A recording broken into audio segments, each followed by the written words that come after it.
students, how are you? Welcome back to here. So today we will start the SST chapter number 10, the Mughals 16th to 17th century. So the chapter about Mughals, okay, 16th to 17th century उनके बारे में है ये. Learning outcome: Babar, Akbar, Shahjahan, Humayun, Jahangir and Aurangzeb. The Mughal Empire, which flourished from the early 16th to the late 17th century, was a significant and influential period in Indian history.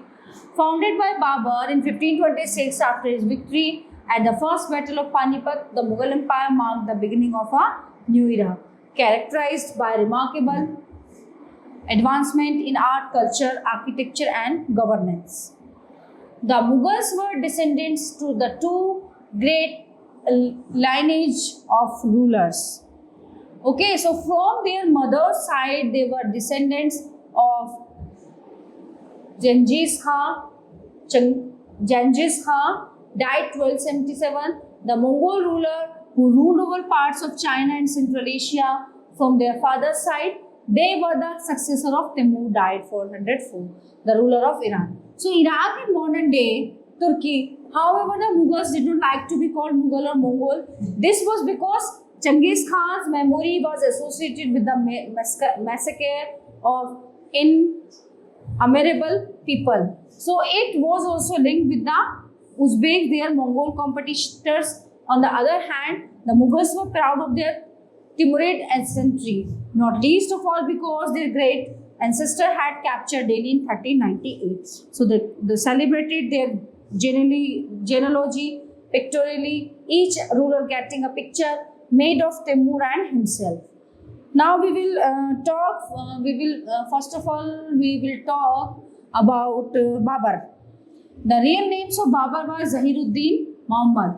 His father was a descendant of Amir Timur, while his mother belonged to Genghis Khan's family. So Mirza Umar Sheikh, his father, was the chief of Fargana, a small state in Central Asia.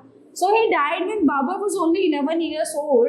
So Babur's enemies deprived him of his Jagir and he had to leave his native place in despair. So then he came down to Kabul in order to expand his empire and strengthen his position in Central Asia. He invaded India 5 times. In the 5th battle, known as the Battle of Panipat, he defeated Ibrahim Lodi in 1526. This was the beginning of the Mughal rule. So in the Battle of Khanwa, 1527, at Rana Sanga, the ruler of Chittor and the greatest Rajput king of this time, was defeated. With this, Babur had complete control over North India.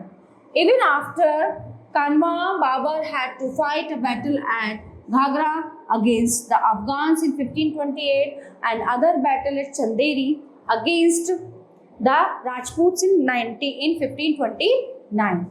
And Babur did not live long to consolidate his empire. He died in 1530 and he was succeeded by his eldest son Humayun. किसकी वजह से जीता वो? अपने बड़े बेटे हुमायूं की वजह से. Now talk about Humayun. After the death of Babur, his son Humayun succeeded his father, but according to the Timurid tradition, he had to share power with his brothers. So like Babur, he did not command the respect and esteem of the nobility. The sustained imperial power and hegemony, Humayun had to fight against the Afghans both in the east and the west. At the same time, he had to face hostilities from his own brothers who weakened his cause against the Afghans.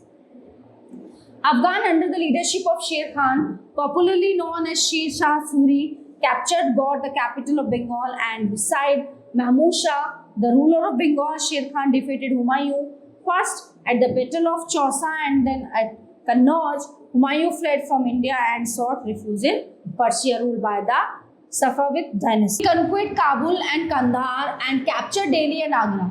So he re-established the Mughal rule in 1555 but died in 1556, leaving behind his minor son Akbar under heavy odds. Sher Shah Suri. Sher Shah Suri was also referred to as Sher Khan, was the son of a small Jagirdar from Jaunpur. His original name was Farid Khan. In his youth, he killed a tiger with his bare hands. He emerged as a strong ruler of Bihar and occupied the throne of Delhi in 1540 by defeating the Mughal Emperor Humayun. So his empire extended from the river Jhelum in the west to the river Brahmaputra in the east, and from the Indus and the Himalayas in the north to the river Narmada in central India, excluding Kashmir, Malwas and Rajasthan. System was well organized under Sher Shah. He paid great attention to the growth of trade and commerce, improvement of communication and modernization of the army. The welfare of the people was one of his prime concerns. Most of his reforms reflected this concern. Sher Shah Suri also reformed the currency system, making it uniform in nature. So he struck fine coins, rupiah, made of gold, silver and copper in place of the mixed metal coins. He built an excellent network of roads together, known as the Grand Trunk Road. So initially referred to as a Sarak-e-Azam, he built sarais throughout his empire for the convenience of travelers and ensured the safety of roads and highways. Akbar. Jalaluddin Muhammad Akbar was born on 14 November 1542 in Amarkot when his father Humayun was in exile. It is sad that when the news of the birth of his son reached Humayun, so he was in a destitute condition and had nothing to celebrate the occasion. So Humayun broke a pot of musk and distributed it among his fellows, praying that the fame of his son would extend all over the world as the perfume of the musk. So Humayun died in 1556, designating his son Akbar as his successor on the throne and Baran Khan the young king's regent. In his early life, Akbar showed little interest in reading and writing. However, he showed his fondness for horse riding and swordmanship. Soon he became an expert warrior. So Akbar received the news of the death of his father Humayun at Kalanur, Punjab, where he along with Bahram Khan was chasing Sikandar Sur. Bahram Khan took immediate steps and raised the 13-year-old Akbar as emperor to the throne. He himself became his regent. It was a difficult task for a boy of 13 years to deal with such as difficult situations. So during this time, his position in India was not strong. So the Afghan army under the Hemu Vikramaditya defeated the Mughal army and captured Agra and Delhi. So in the second battle of Panipat fought between Hemu Vikramaditya and Bahram Khan in 1556, and Hemu was defeated.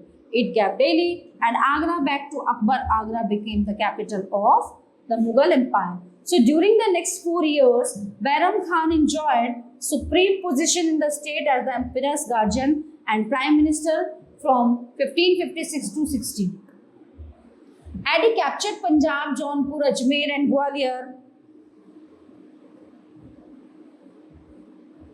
for Akbar. Since the king was a minor, so Bahram Khan virtually ruled over the kingdom. Therefore, Akbar now wanted the control of the empire in his hands. So Bahram Khan was also very unpopular among the nobles. So Akbar was intelligent enough to sense the unhappy state of affairs. So he dismissed Bahram and in 1560 Akbar took over the regens from Bahram Khan and sent him on pilgrimage to Mecca. So but Bahram Khan was killed on the way in Gujarat. During the regency period of Bahram Khan, besides Delhi and Agra, Jaunpur, Gwalior and Ajmer were conquered. Ambitious Akbar took up the task of expansion of empire in a planned manner. So first of all, he conquered northern India, Malwa. Stories of Baz Bahadur and Rani Rupmati are well known. At that time, Bahadur paid little attention to the administration, so which made the kingdom weak. So taking advantage of this situation, Akbar sent an army to conquer Malwa under the leadership of Adam Khan and Pir Muhammad. So Malwa was defeated. तो उसने क्या किया? मालवा को हरा दिया. किनको अपने साथ लिया था? आदम खान और पीर मोहम्मद को. Okay, but after some time, Baz Bahadur reoccupied Malwa. In 1562, Akbar sent another army to conquer Malwa. Akbar annexed Malwa to the Mughal Empire and showing generosity gave a mansab to Baz Bahadur. Gondwana. In 1564, Rani Durgavati was the ruler of Mughal army. And Asaf Khan attacked Gondwana. She faced the Mughal army bravely. When the Rani lost every hope winning, she stabbed herself to death in order to avoid capture, dishonor. Thus, Mughal occupied Gondwana. The Rajput kingdom. Akbar was an imperialist and faceted ruler. He knew that it would be difficult to consolidate the Mughal Empire in India without the support of Rajput. So therefore, he established friendly relations with Rajput. ठीक है, तो क्या किया उसने, अकबर ने, उसको पता था कि यहाँ पे रहना मुश्किल है, तो उसने राजपूतों के साथ अपने कनेक्शंस बनाए. The first Rajput family to enter into a friendly alliance with Akbar was that of Raja Bihari Mal of Amber. He got his daughter Jodhabai married to Akbar. Jodha की शादी उन्होंने अकबर के साथ कर दी. So the Mughal emperor honored the Raja's family by offering Bhagwan Das and Man Singh high post in the Mughal court. So he won for Akbar most of the territories that formed a part of the Mughal empire. But Rana Uday Singh refused to accept Akbar's offer for friendship. Rana Uday Singh gave command to his two noble generals, Jagmal and Patta. So Rajput under their leadership gave a tough fight but lost Chittor. So Rana Uday Singh was succeeded by Rana Pratap. So he continued the fight against the Mughals in 1576. So the Mughal forces defeated the Rana at the famous battle of Haldi Ghati. Still the Rana continued his war. So at last he conquered back large parts of his kingdom. In 1576, Bengal and Bihar were also annexed to the Mughal kingdom. Akbar led an expedition against Gujarat. It was a port of great importance to Akbar. Muzaffar Shah, ruler of Gujarat, was defeated by Akbar. So he got the Buland Darwaza constructed at Sikri. Likewise, Kashmir, Sindh, Kabul and Multan were added to the Mughal Empire, and thus the chain of defense of the northwest frontier province was completed. So having fully secured his way over northern India, Akbar thought of conquering the Deccan. He wanted to overthrow the Portuguese who had established their factories along the sea coast and were also building up their naval power. From 1595-1601, and Akbar sent expeditions to the Deccan to subdue the Portuguese. Chand Bibi of Ahmednagar, the aunt of the child ruler, heroically defended the kingdom, but the nobles accused her of the treachery and murdered her. But Akbar could not have complete control of Ahmednagar during his lifetime. Having completed all his conquests, Akbar thus controlled a very vast empire in 1605, and Akbar died and was buried at Sikandar near Agra. Akbar's administration. Akbar established an empire over a large part of India and introduced an organized administration. He also recognized the nobility and restored law and order in the country. So he paid a great attention to the central and provincial governments. Basically, his system was based on the similar structure of government. So as that of the Delhi Sultanate, the post of Wakil was stripped of all powers and remained decorative. There were 4 ministers who shared the duties and responsibilities besides the Wakil. So they were Diwan-e-Kul, or Diwan also called Wazir, responsible for revenue and finance. So the Mir Bakshi was responsible for military organization. The Sadar was responsible for ecclesiastical and judicial department. So Mir Saman was in charge of factories and stores maintained by the states. The Nauratna. Akbar के दरबार में कौन थे? 9 रत्न होते थे. कौन कौन थे वो? 9 gems of Akbar's court. Raja Birbal, spiritual guide. Raja Man Singh, spiritual Rajput guide. Raja Todarmal, Wazir. Hakim Human, Mullah Dupiaza. Faizi, Persian poet. Abul Fazl, writer Ain-e-Akbari. Abdul Rahim, and Tansen, who is Hindustani schools of music. तो इनको नवरत्न कहा जाता था. Akbar divided the Mughal Empire into 12 subas or provinces. 12 सूबों में बांट देता उसने इसको. Each suba was divided into a number of sarkars, and each sarkar was further divided into parganas, which comprised of different villages. So the governor of the province, the Subedar, was the most important person of the province. He looked after the administration with the help of other officers. So there was another officer whose name is still familiar in the towns and villages of northern India. This was the Kotwal, who was the officer in charge of town administration. Police stations were called the Kotwali. So the Kotwal was responsible for catching criminals. So he also inspected the weights and measures used by the merchants so that no one could be cheated by them. Another job Kotwal did was to keep a register of all persons living in the neighborhood, including visiting foreigners, and this made him into a kind of census officer. Akbar introduced Mansabdari system, under which every officer was assigned a rank, yani ki Mansab. So the rank was divided into Jat and Sawarjat, fixed the personal status and salary due to a person. So Sawar rank indicated the number of troopers a person is required to maintain. The troops maintained by the Mansabdar could be used by the emperor whenever he wished. But Akbar had a select body directly under his control and a strong artillery arm, so there was little danger of the Mansabdars using their troops against the emperor. So every noble had to bring his contingent for a periodic inspection. The income of the state. Agriculture was the main occupation of the people, है ना, खेती बहुत ज़्यादा होती थी उस time पे. Trade was also an important economic activity.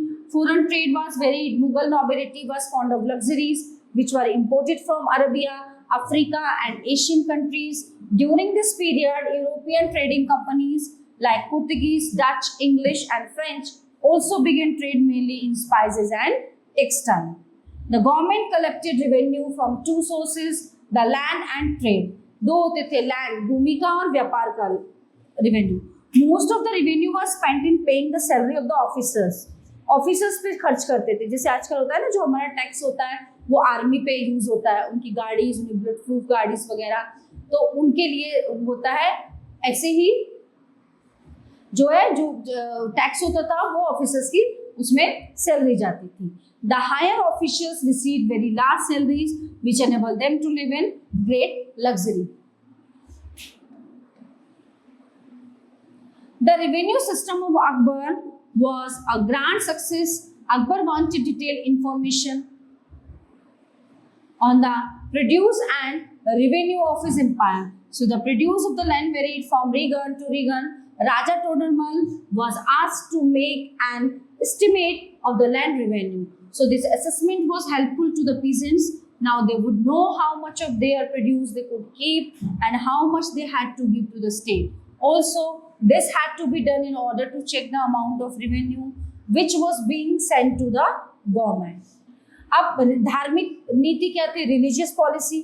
Akbar was liberal, ठीक है, and religious tolerant king of India. He built Ibadat Khana in Fatehpur Sikri where the emperor had discussions on various religions. Some of the Muslim teachers of Islam religion were of course much upset by Akbar showing so much respect towards other religions. अच्छा नहीं लगता था कुछ लोगों को ये.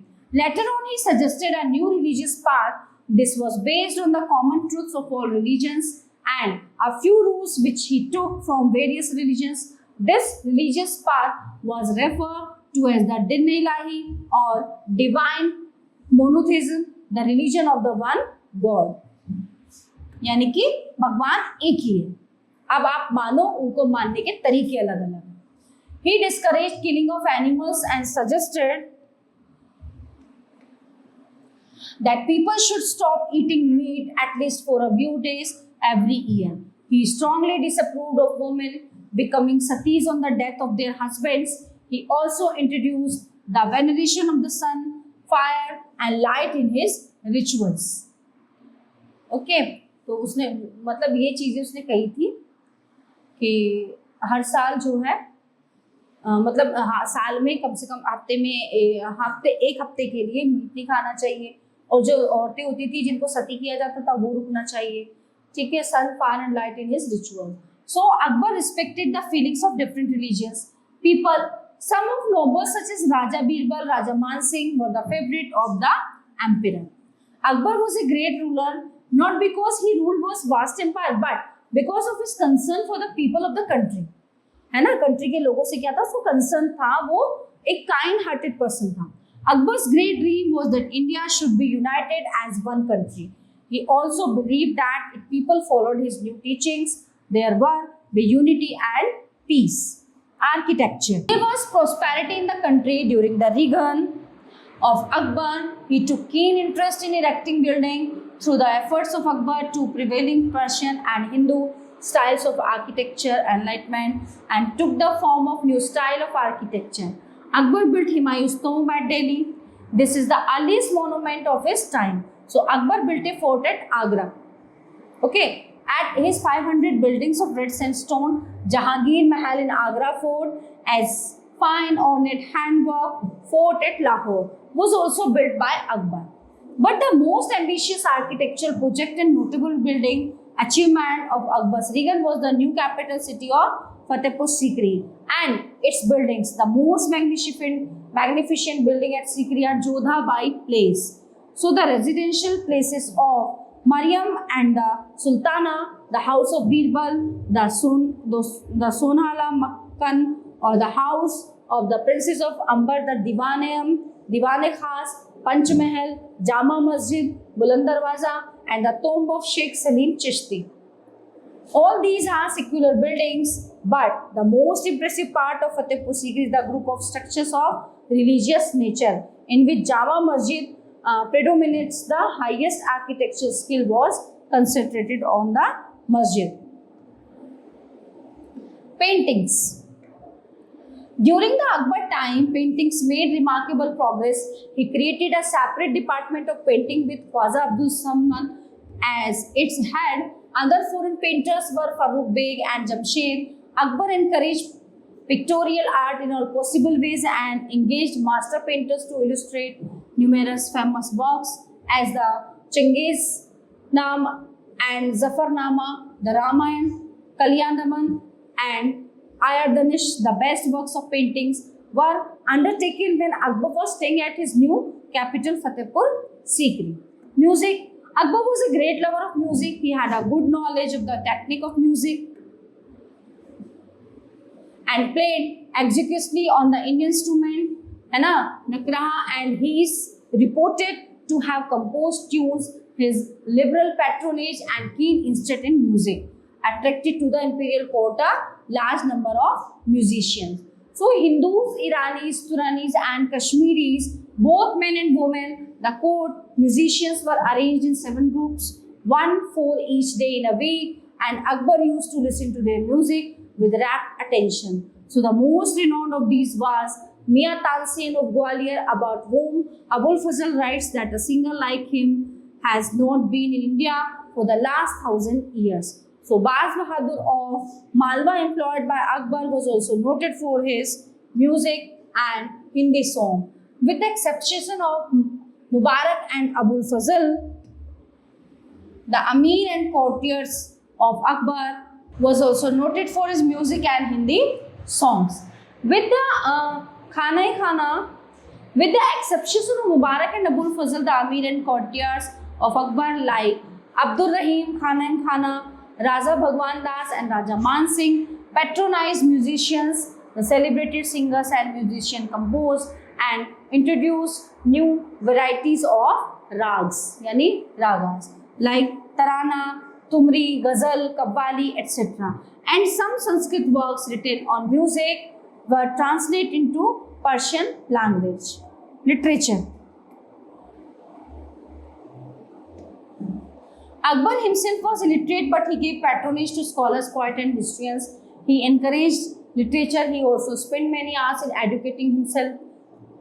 Among his close friends with whom he had long discussions were 2 brothers, Abul Fazl and Faizi. Abul Fazl wrote a book, Akbarnama, of which a section is the famous Aine Akbari. Akbar's reign proved a golden period for Hindi and Sanskrit literature. He gave patronage to Hindi writers and poets. Akbar ordered one of his close friends and countries, Abul Fazl, to write a history of his reign. Abul Fazl wrote a 3-volume history of Akbar's reign titled Akbarnama. The first volume dealt with Akbar's ancestors and the second volume recorded the events of Akbar's reign. So the third volume is the Ain-e-Akbari. It deals with Akbar's administration, household, army, the revenues, and the geography of his empire. It also provides rich details about the traditions and culture of the people living in India. So the most interesting aspect about the Ain-e-Akbari is its statistical details about things as diverse as crops, yields, prices, wages, and revenues. Jahangir. After the death of Akbar, his son Jahangir came to the throne in 1605. Where Jahangir was an educated and able administrator known for the impartial justice to his people, irrespective of their religious faith. He continued Akbar's policy and earned respect from all spheres of the society. So Mughal rule under Jahangir was noted for political stability, brisk economic activity, beautiful painting, and monumental buildings. By the beginning of 17th century, the Mughal Empire had acquired unparalleled military strength and economic prosperity. One of the political triumphs of Jahangir's reign was the submission of Rana Amar Singh of Mewar. Jahangir captured the fort of Kangra. After a long sigh, a part of Ahmednagar was also annexed. So Malik Ambar ceded to the Mughals the territory of Balaghat. Jahangir's reign was, however, marked by several revolts. Okay, so Guru Arjan Dev was martyred during this period, thus alienating the Sikh community. Even Jahangir's son Prince Khurram rebelled against him in the last years of his reign. During Jahangir's time, European traders had started coming to India in 1600. Captain William Hawkins, a representative of the East India Company, came to Jahangir's court. So the first ambassador to the Mughal court was Sir Thomas Roy, who came in 1615. He was able to secure many trading facilities for his countrymen, and the first English trading post was established at Surat. Shah Jahan. After the death of Jahangir, Khurram succeeded the throne as Shah Jahan in 1628. In 1628, he defeated Raja Jujhar Singh of Budelkhann, and again in 1635 and was killed. So there were three major states in the Deccan: Ahmednagar, Bijapur, and Golconda.